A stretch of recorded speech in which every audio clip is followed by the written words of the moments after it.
Alright, welcome back. We're out doing a little bit of a walk in the woods before we head into work here in a couple hours.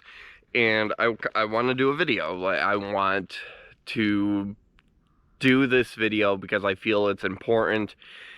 But yes, a couple days ago, I made a video going into the first little series I want to do for the channel called Helping Hands.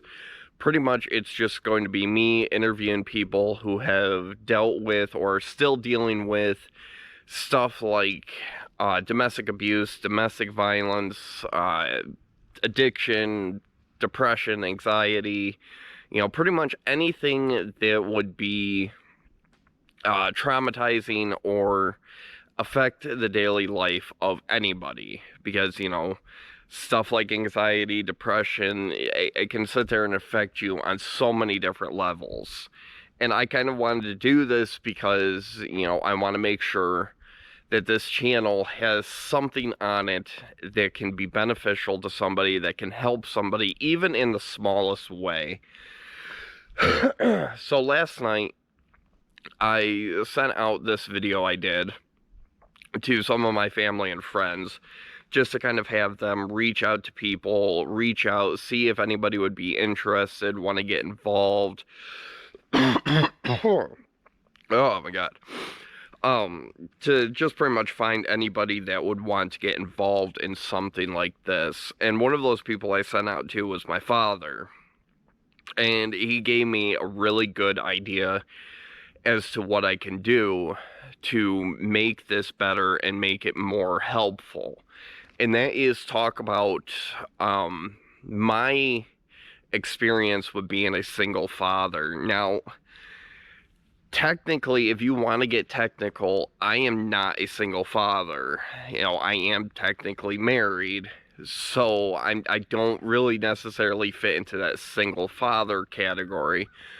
But at the same time, I am no longer with the mother of my child, so I still have experienced the emotions and difficulties of, only being able to see my child for X amount of time, for dealing with the depression and the anger and everything that comes with the struggles of being a single father.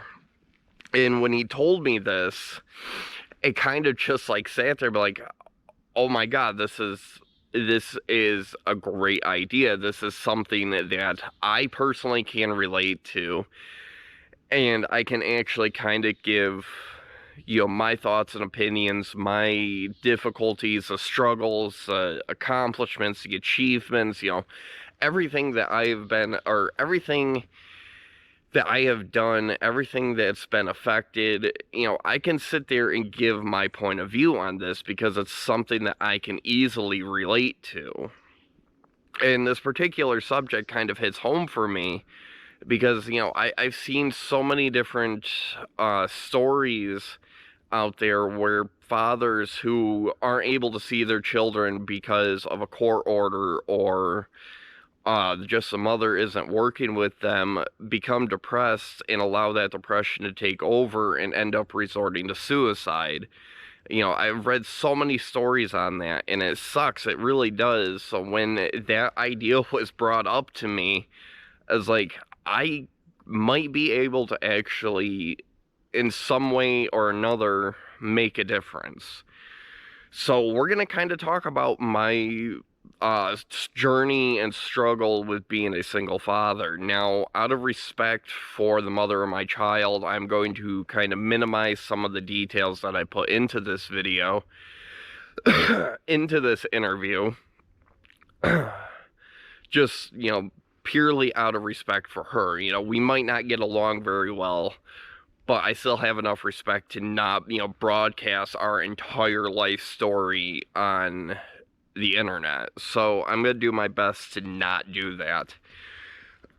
But yes, let's dive into this first interview for Helping Hands.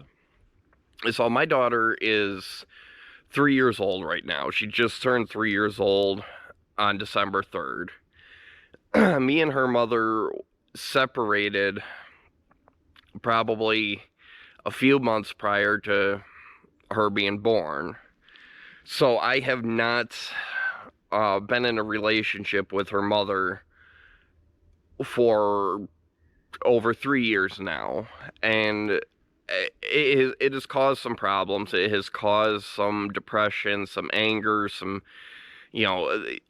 or normal things that will come out of a parent, a father, mother who just wants to be involved in the relationship. But the first struggle that I came across was when I was told that she was going into labor. I was about an hour and a half to 2 hours away. So I got told about it, like, oh crap, like I need to go like right now. So, and it was getting late at night. I want to say it was about 11 o'clock, 10:30, 11 o'clock at night, somewhere around there. So I got in my car and I drove. How I did not get pulled over in between where I was driving from and the hospital that was roughly about 2 hours away is beyond me, because I definitely 100% did not do the speed limit the entire drive down there. Now, I will admit, I made that time in, I made pretty good time on that. Still very surprised that I did not get pulled over, but there was just so much stuff running through my head that, like, if I get pulled over, I'll deal with it, but I need to get going. I do not speed at all, but that whole situation, I just had to get going, and there was no time to wait. So when I got to the hospital, I ended up going to the wrong entrance. I had to go to the complete back entrance, which was kind of irritating because I ended up missing the birth of my daughter by 5-10 minutes, which really bothered me. It really irritated me. And, I still kind of have those moments when I'm like, man, I am a terrible person. I am a piece of shit. And I apologize on the language, but I cannot sit there and believe that I missed my daughter's birth by 5-10 minutes. It's just one of those things that sits in the back of my head that just really freaking irritate me. So I got to the hospital. I was in the waiting room waiting to hear back as to when I could go see my daughter, and things kind of went from there. Well, I wanted to do what I could to co-parent. My daughter was home. The mother of my daughter was home. We're doing little visitations, coming down for a couple hours a week. And I was trying so hard to sit there and co-parent, sit there and work with the mother of my child, because that's what needed to be done. And it really wasn't going that way. I went 6 months, give or take, just not really having the time with my child to, grow and build that relationship at that age, learn what to do, have an understanding of how she was, for that first few months. So I ended up resorting to getting the court involved, and I didn't want to do it. I didn't want to get the court involved, but I felt that there was no other way to really get what I wanted, to really be able to sit there and have that relationship, have that bonding experience with my daughter. So I ended up going to court, and we ended up with a fair custody order, and we went from there. But in that time frame, in that span of time in between the time that she was born and the time that I really started having actual visitations, there's just so much stuff that I missed. Her first steps, her first words. And I feel that anybody in this situation that really truly cares about their children, who really truly care about, being involved in their lives, missing key moments like that, it can really affect them. And I'm not gonna lie, like, the depression on that was just absolutely ridiculous, but I knew that I had to keep moving. I knew that I had to keep, pushing forward, but, anybody in that situation would really sit there and be affected by that, and it sucks, you know, whether it's just, the court system working against you or the mother working against you, not being able to see your son or daughter's first steps or hear their first words or, birthday parties and stuff like that, it really bothers you. And it is so easy to let the depression get the best of you and let the anger get the best of you to where you start doing things that you can't take back. There were so many times I just wanted to freaking scream, but I knew I had to keep a level head because, letting the anger get the best of me and, start lashing out, it would not have gotten me anywhere. I would not have, it would have been an even harder fight if I were to sit there and let the anger and emotions just take over. And I couldn't do that. I had to keep a level head. That way, I can have what I have now with her. And, I'm trying really hard to not bring out key parts of that whole situation, because even though they would be beneficial, it's just I cannot, like, disclose certain information out of respect for the mother of my child. But I mean, just the things that I have missed, the things that, have gone on that, I wasn't involved in, and all this other stuff, it can definitely affect somebody. It can definitely cause somebody to go down a path that they can't return from. And, right now, as we sit now, I have a pretty good, schedule. It could be better, it could be worse, so it's kind of like a happy medium. But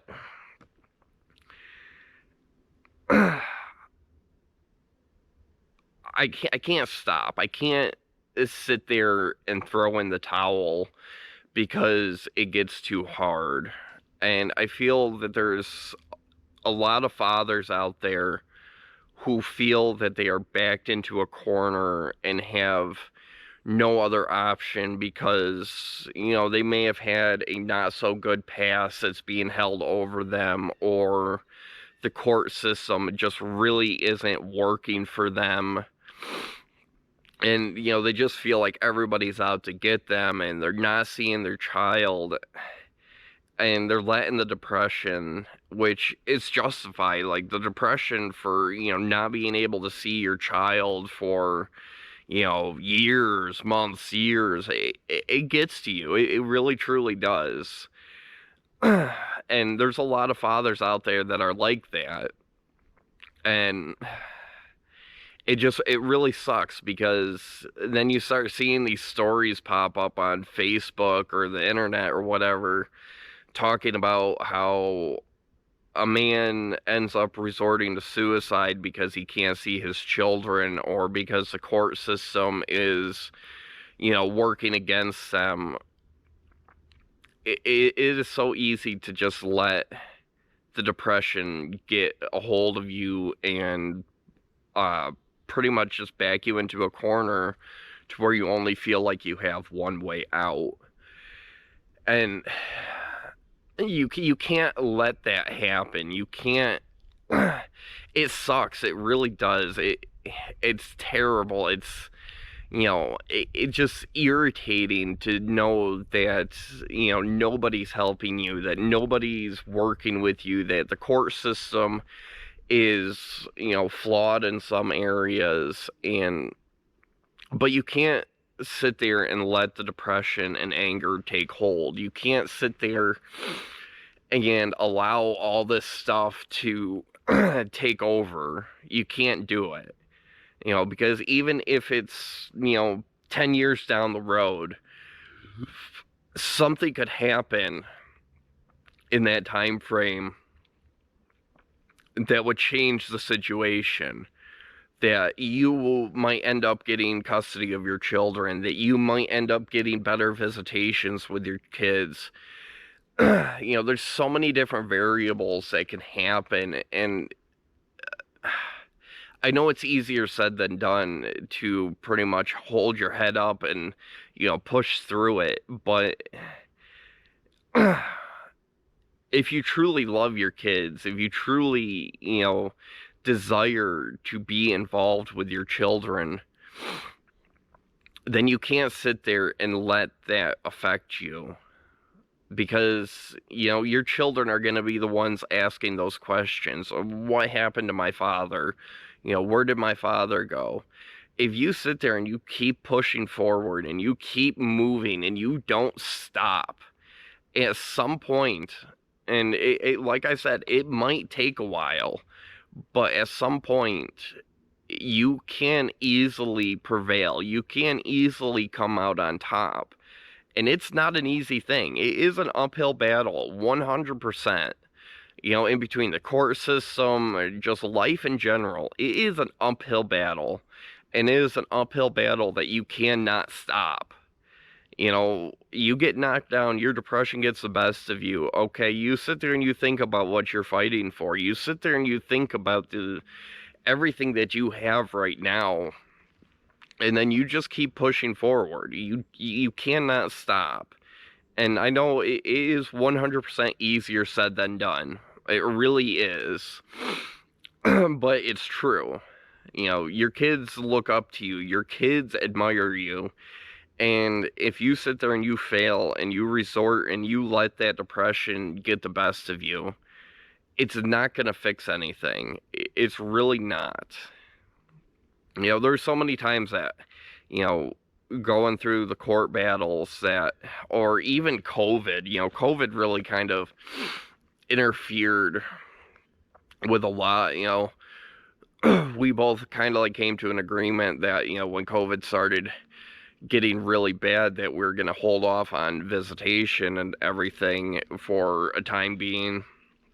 That way, out of the safety for her, going back and forth, it was just very easy for like COVID to really get involved in that situation. So we both kind of came to an agreement on that one to put a hold on things. It is kind of cold out here. My nose is running like crazy. But, COVID really interfered with that, to where it went a few months to where I didn't even see my child. And, I was doing video calls here and there, but just like not being able to see your child because of a pandemic, that I would not be surprised if that affected people in a position to where they have visitations and everything.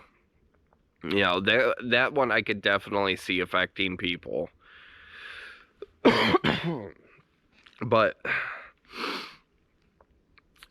I kind of wanted this video to be a bit longer, kind of go into more detail, but there's just so much stuff that I really cannot talk about out of respect and, not really wanting to cause problems and, stuff like that. So I think I am going to kind of wrap this video up a little bit. But my advice to anybody who is currently going through some type of court battle with their children and the mother of their child, don't stop. You cannot stop. It's hard now. I'll never disagree with that. It is extremely hard, but you can't stop. When you stop is when you fail.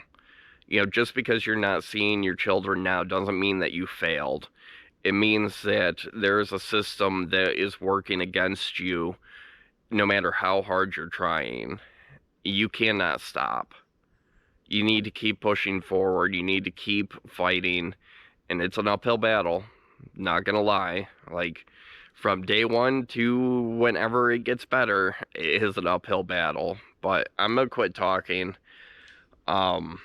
I do need to actually go be productive and get ready for work. So if you like this video, please let me know. There's going to be more of these videos coming along, interviewing a wide variety of people. But I really hope that something like this really helps. That's the whole purpose of this, is to help. So we'll see how it goes, but yes, I will see you all at a later date.